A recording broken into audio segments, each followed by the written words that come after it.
The Treasury Secretary and the Fed Chairman appearing today before the House Financial Services Committee. And on the docket, the continued investigation of the 2008 fall of Lehman Brothers. Joining us this morning, ranking member of the House Financial Services Committee, Congressman Spencer Bachus, joins us from D.C. Congressman, good morning. Good morning.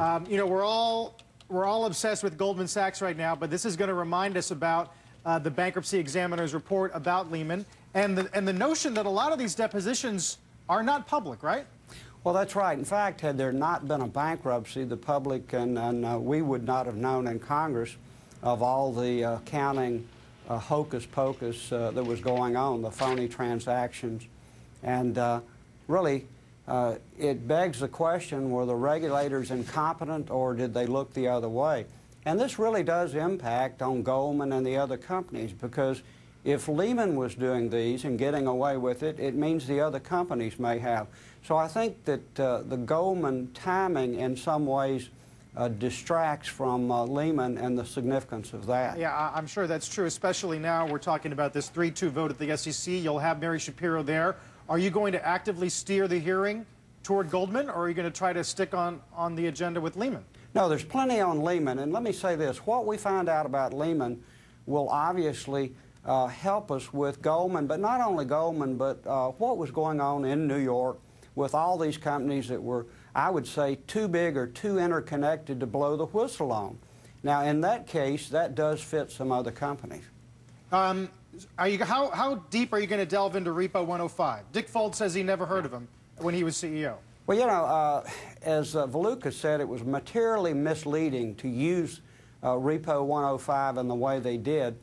But, you know, the SEC surprisingly has said, you know, that wasn't a problem for us.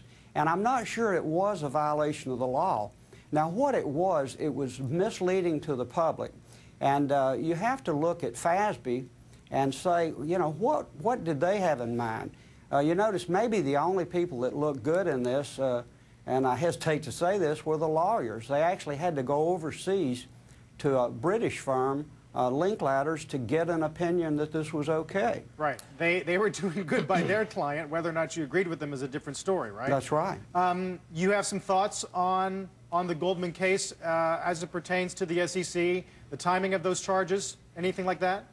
Well, you know, what I would say is that I think the bigger question is maybe not what happened in this case, but I think it's becoming apparent that since at least 2004, the regulators looked the other way, and there was a certain amount of, I don't know if you call it cooperation or conspiracy, between some of the large companies to cover their tracks.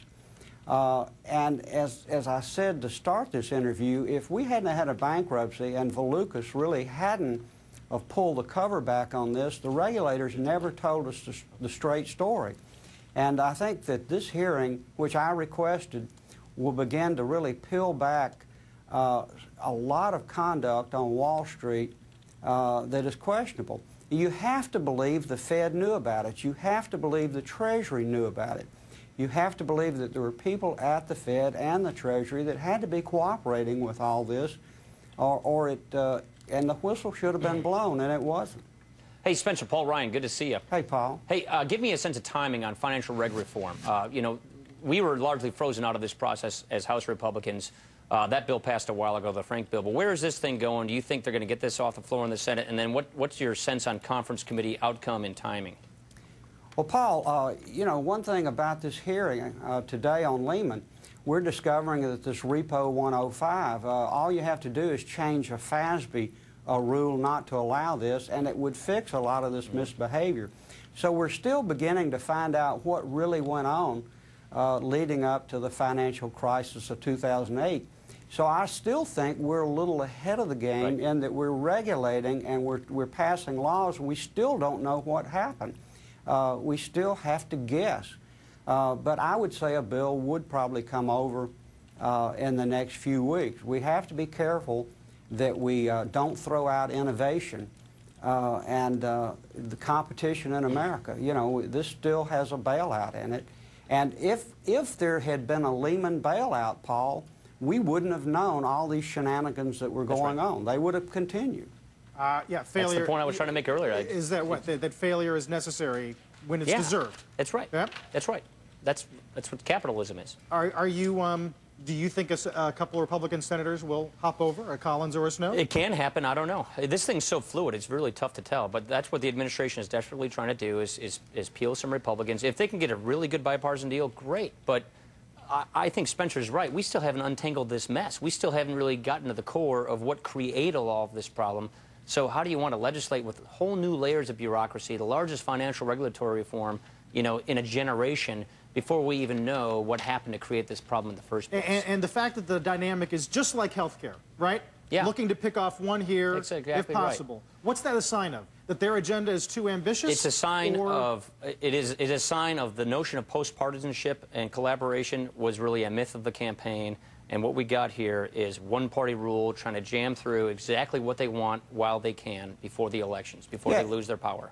Yeah, I hate to say Carl, it, but it's that stark. Yeah, Carl, let me point out this. You know, the SEC and the Fed were on site while Lehman did all this. You know, that is a strong indictment on our regulators. Now, are we going to allow, or are we going to give more power to the Federal Reserve to use their discretion when in this case they look the other way? Are we going to give the SEC more ability to regulate when they didn't use the regulations and the powers that they had? You know, what Madoff did, what Sanford did, what Lehman did, they had the power, both the Fed and the SEC, to stop these things. So you give them more power, you put on more regulations on the companies, and if it's a failed system, you have to start over. Yeah, tough to regulate by piling on more rules. That's exactly right. Yeah. That's right. Congressman, we'll be looking forward to the hearing. Appreciate your time today. Thank you. Spencer Bachus.